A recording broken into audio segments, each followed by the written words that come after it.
You are listening to 90.3 WHPC, the voice of Nassau Community College, and now on YouTube.com. Good evening, ladies and gentlemen. Welcome to another edition of the only wrestling talk show here on WHPC. Welcome to Takedown Breakdown. I'm your host, as always, Josh Silverberg, and I am flying solo tonight. Both Lyle Gillen, Justin Caracciolo. Not able to make it tonight, but that's okay. You'll just have to hear my rambling voice for the next hour. And tonight, I know people are saying, what is there really going on in wrestling right now? What's happening? Well, we'll discuss a few topics. The second half of the show, we'll get into the recap of Dark Side of the Ring, what I thought of the last few episodes. Actually, I didn't get to talk about the New Jack one. I didn't get to talk about I forget what the one in between, the Jimmy Snuka one and then the Dino Bravo one. I will give feedback to about all of that. But tonight, what we'll also discuss, we'll recap AEW Dynamite and, of course, NXT, the weekly Wednesday rivalry. So let's get into that a little bit, and let's talk about what I thought of the shows pretty much this week. How I felt about it was, look, right now both AEW and NXT are in situations that are tough because there's no fans, there's nothing to cheer for, nobody to boo. It's all, and in the beginning, it's kind of interesting how you saw the dynamic because WWE was really the first ones that kind of started it with the Monday Night Raw and everything like that at the Performance Center, and they first did WrestleMania. But in the beginning of all the shows and everything like that, it was interesting because you saw some of the wrestlers were, first off, not talking into the camera. And it was a little awkward. It's interesting. I believe it was Edge, who said it best recently that I think all the wrestlers at this moment in time should talk in front of the camera. And I agree with that 100%. And the reason I agree with that is due to the fact that I think when you look at, where, looking at an empty crowd, it doesn't do anything for you. It makes the whole situation awkward, in my opinion, and it makes it kind of weird. And it's, because there's nobody there to really talk to. I know it's almost like a force of habit kind of where the wrestlers today, they're so used to having fans there and a crowd there and everything like that. But the problem is when you're doing it to an empty arena and there's no way to cheer you or boo you, the best thing to do is to talk to the fans through the camera and to look directly at them. And to me, I thought that was a great idea by Edge. AEW started implementing that the last couple of weeks, and I think it's worked. It's worked perfectly for AEW, and now all of a sudden you're seeing it on all WWE program, where now you're either seeing wrestlers talk to one another or you're seeing wrestlers talk through the camera, not at the audience anymore because there's nobody to talk to. So I just wanted to bring it up, and you see the really good dynamic the last couple of weeks, and it's been tough because I know, in the next few weeks, AEW is going to have their Double or Nothing show, and it's going to be, I posted it on the Takedown Breakdown Facebook page. The report that in 2 weeks' time, AEW is going to once again, they are going to start doing their filming live again in Florida because Jacksonville is mostly where they're located. Now they're doing their shows in some place. I don't know where. I would think it's in Georgia somewhere, I believe. I'm not sure. But in the beginning, they were doing it at the Daly's place in Jacksonville. They moved, now they moved to some private location. And the reporters are now going to be able to, because WWE got the okay to make it an essential business, that AEW, I believe, is getting the okay as well because they are considered, just like WWE, an essential business. So therefore, AEW is going to get to start filming their shows again in 2 weeks. Now the question is going to be is what wrestlers are going to be allowed to perform. And, Lyle touched on it a couple of weeks ago. When he thinks every other week it's going to be like a great show, and then one week it's not going to be a great show, it's going to be fillers. Like we saw it this past week. This week was a really good show. I thought Darby Allin, Kip Sabian, Dustin Rhodes was an excellent match, and I felt Darby Allin, Sammy Guevara was really good as well, and especially starting off the show. I think the whole dynamic of the TNT Championship tournament is going to be fascinating going forward because I'm starting to kind of get the sense, and I think Lyle brought this up too. It's a sense of, okay, can we see another brother versus brother match? Okay, that's a big thing right there. Do we see another brother versus brother match? One dynamic. Now, the dynamic I thought too is, okay, where does Brandy fit in this whole thing, Brandy Rhodes? Because, you know, she's been following Dustin um, down to the ring the last few weeks. Remember, she's now doing a faction with him and QT Marshall. If Cody faces Dustin in the finals, does that mean um, at that point, does Dustin and Cody, does Brandy have to pick which one? Is it kind of like, I would imagine she would go with her husband, but wouldn't it be shocking if she went with Dustin, her brother-in-law, because, you know, she has been following him to the ring the last few weeks, and they have formed a bond and a faction, and a group with QT Marshall, But we'll see. I mean, I know the whole thing, if Dustin doesn't win, he's going to retire. I think that was only for the Kip Sabian match. I don't think that was for the whole tournament. It's kind of interesting. I'm curious to see how they go about it with Dustin and Lance Archer. I'm really fascinated with that match. I think Cody Darby, they faced each other a couple of times, and both times they've been really good. Their chemistry in the ring is perfect. They fit well together. I enjoy it.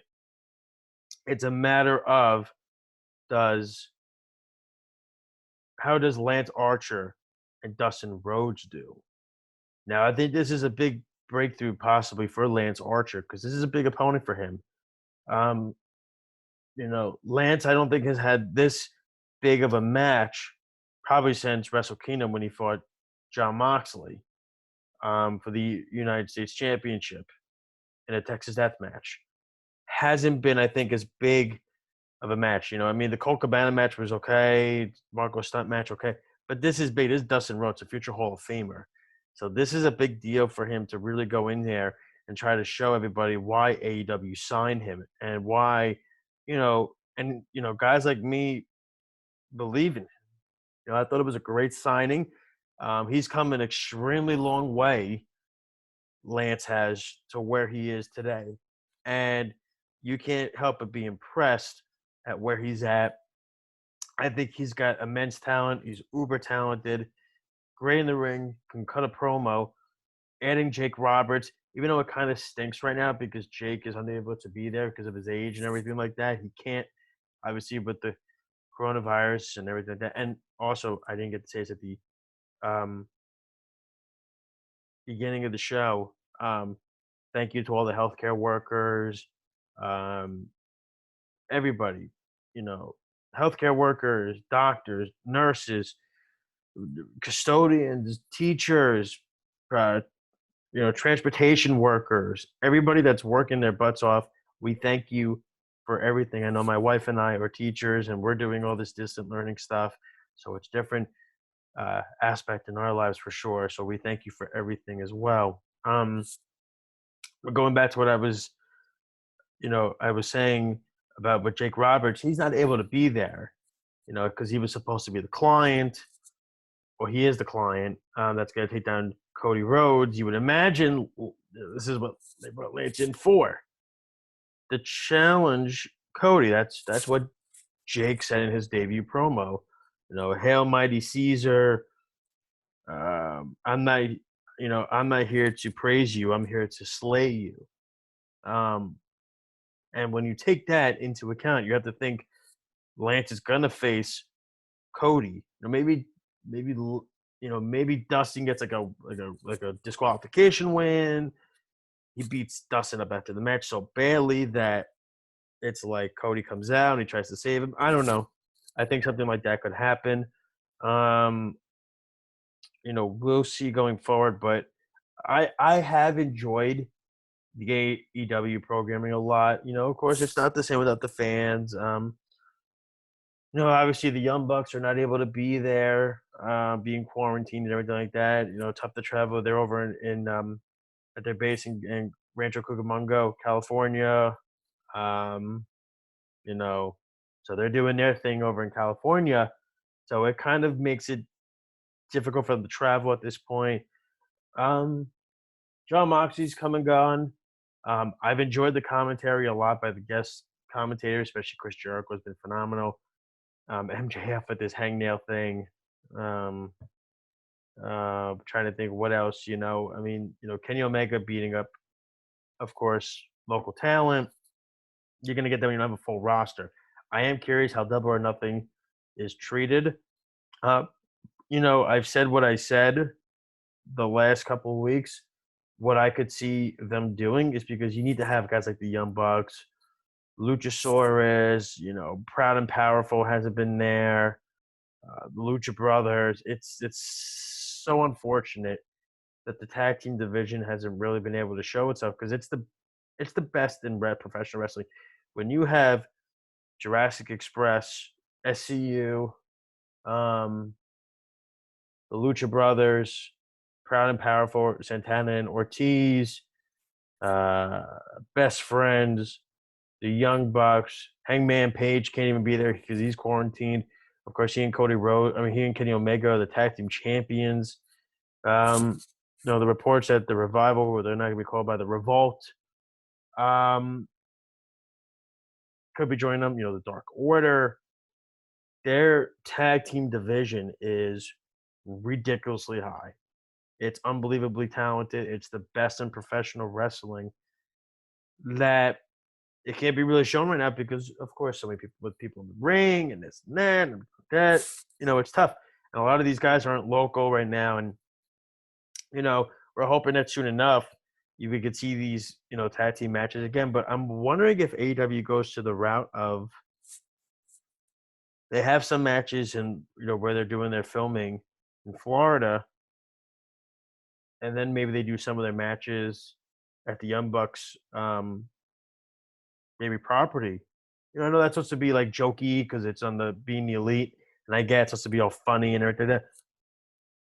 If you have a referee and you have some wrestlers in the area, you might have to flip cameras back and forth and have Excalibur maybe call those matches, have JR and Chris Jericho call the matches that would be local in Florida. Maybe maybe kind of do like a WrestleMania 2 kind of thing where you go back and forth between locations.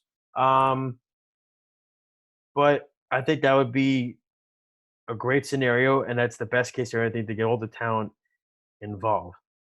And again, you're listening to 90.3 WHBC, the voice of Nassau Community College. This is Takedown Breakdown. I'm Josh Soberg. Solo tonight, Lyle Gill and Justin Caracciolo will both be back next week. So I like what AEW is doing so far. I'm enjoying the programming. I think it's suiting. They're doing the best they can, and of course you're seeing other talent like Sean Spears, and you're seeing guys that haven't really been part of it weekly. You know what I mean? Like, Britt Baker, you're seeing the women's division, you're getting to see, but you're not seeing Nyla Rose. I think she's quarantined as well. So it's kind of hard when the women's champion is not there. Hikaru Shida's really improved dramatically. But again, there's just so many wrestlers right now that are quarantined for AEW that they're doing the best they can with what they have. And, I think they've done I've enjoyed their programming more than NXT. I think I've enjoyed maybe one or two NXTs during this whole thing more um, than um, than the AW show, but it's been good so far for AW. All right, now I'm going to move over to NXT. My thought process is this: it's hit and miss with how NXT has been. Um, Now, 2 weeks ago, you had everything. Um, I like what they're going with Velveteen Dream. Clearly, he's going to beat Adam Cole, I think, for the heavyweight championship. Um, Killer Cross debuting now, or Killian Cross, I believe it is. Um, I thought it was an excellent debut. Clearly, you saw him in the car a couple weeks ago after Candice LeRae attacked Tommaso Ciampa in the match, and at the end of the match, you can clearly see, you see them walking out to the car, Johnny Gargano and Candice LeRae, but you see Killian Cross and Scarlett can't say name Bordeaux, in the car together, looking at Gargano and LeRae. Um, I'm curious where they go with Cross. My guess is they're going to have him feud with Ciampa first, and we'll see where they go from there. Maybe he becomes one of Velveteen. I think it'd be a little too soon.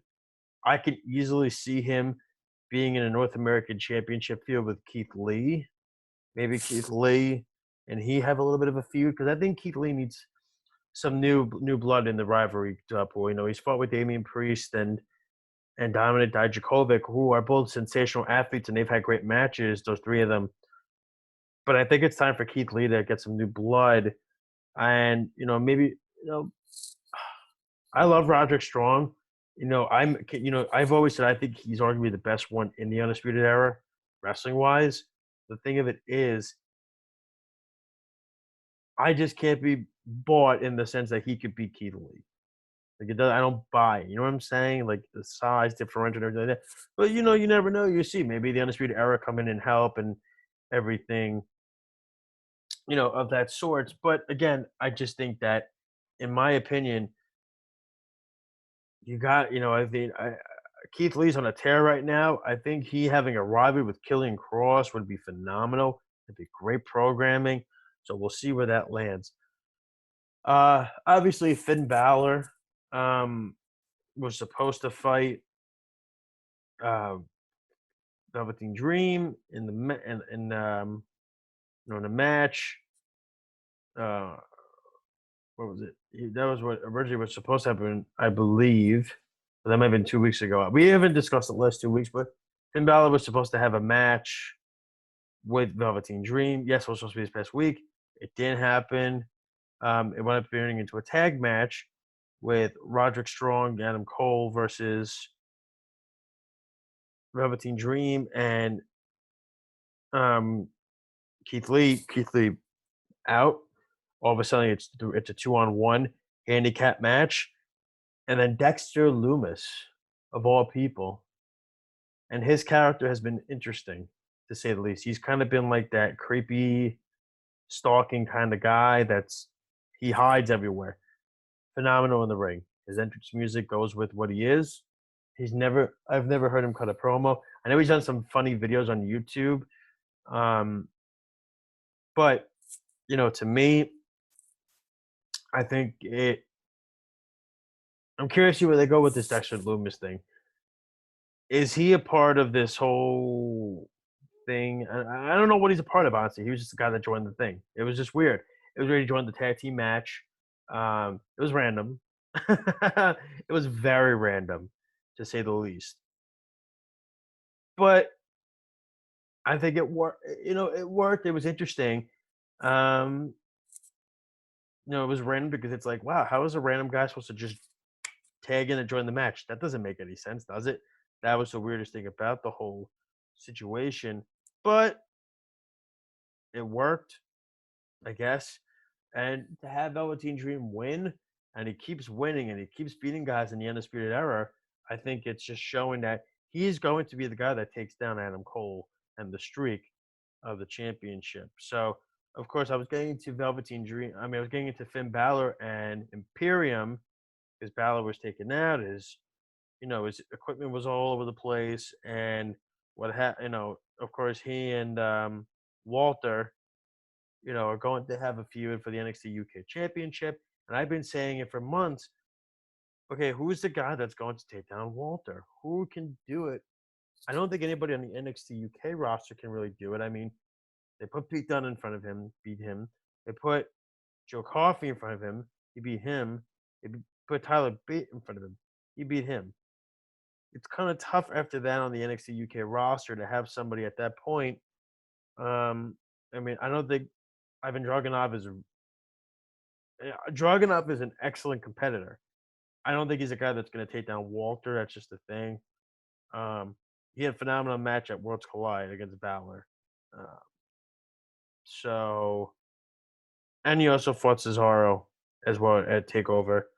Um, you know, I would imagine Balor would probably be the one that takes down Walter. I don't think I could see any other person that does it. In my opinion, I think it's just too. I don't think the UK roster. I mean, UK roster is very deep and it's talented, but I don't think it's got any guys that have the size and the structure and history that that is on that roster. Now Finn Balor doesn't obviously have the size, but he's got the history, the background. Former Universal Champion, former NXT Champion. Um, you know, he's a guy that I think can win the title. Now, all of a sudden, though, is he a heel? Is he a face? We have no idea. I don't know. No idea. Not sure. So we'll see going forward with that feud. I'm excited to see how it continues. And again, you're listening to 90.3 WHBC, the voice of Nassau Community College, and of course on YouTube.com. I'm Josh Silverberg. This is Takedown Breakdown. We got a couple more minutes left of the first half of the show. And then don't forget, please stay tuned. Listen to the next half. I'm going to break down the last 3 episodes of Dark Side of the Ring and what I thought of it. With New Jack, Jimmy Snuka, and Dino Bravo, it was just wild and crazy, and it's just so much for the next couple of weeks as well. It's a great series. You need to tune into it on Viceland. It's also on YouTube as well. The episodes you need to just if you haven't seen the Chris Benoit one, which me, Justin, and Lyle reviewed a couple of weeks back, you gotta check it out. It's crazy. The whole 2-part series. Next thing I want to talk about was the NXT Tag Team Championships. Now, Pete Dunne, obviously in England right now, can't travel here, travel ban. How about Timothy Thatcher? Huh? Coming in, stepping in. Matt Riddle is one of my favorite guys. Love Matt Riddle. And I love Pete Dunne.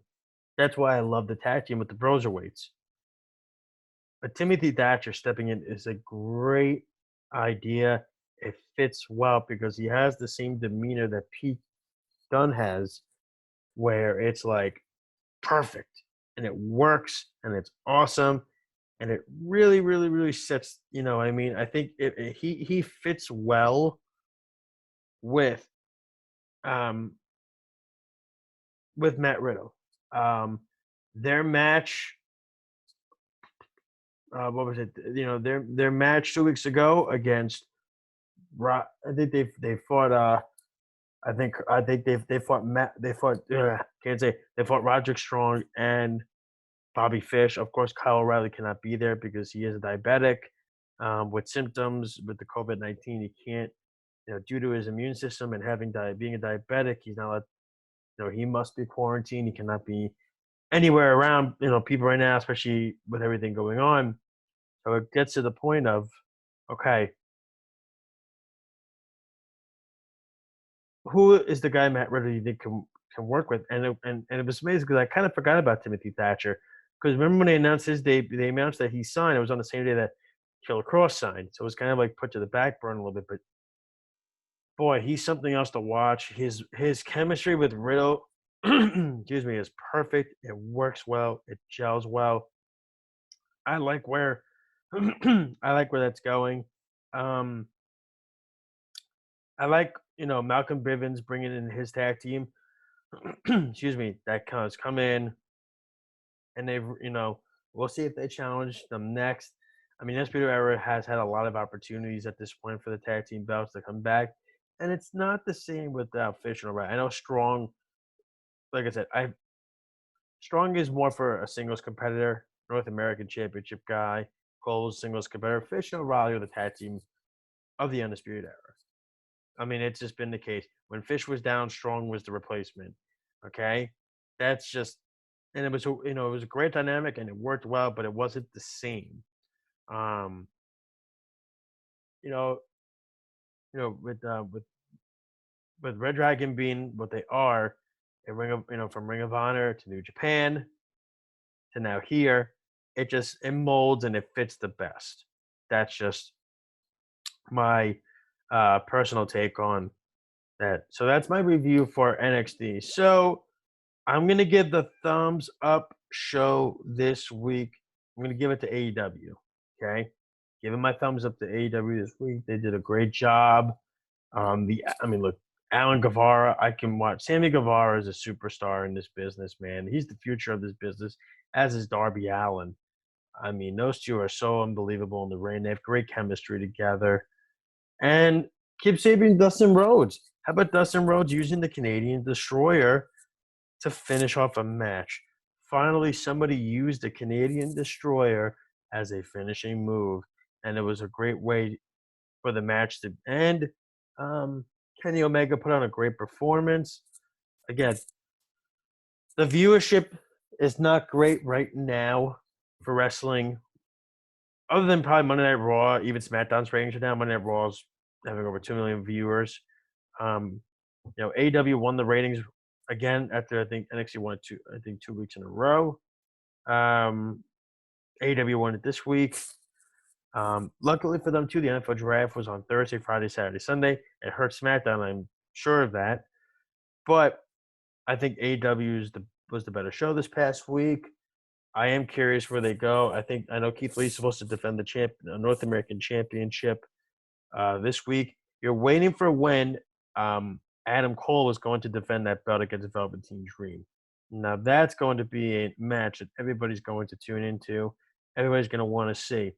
Same thing with Jon Moxley. Who's Mox's next opponent for the AEW Championship after just beating Jake Hager? Not sure. Don't know. Wondering, but we'll see. I'm very interested to really find out who his next opponent is. I mean, does Jericho get a rematch? I don't know. I'm not sure.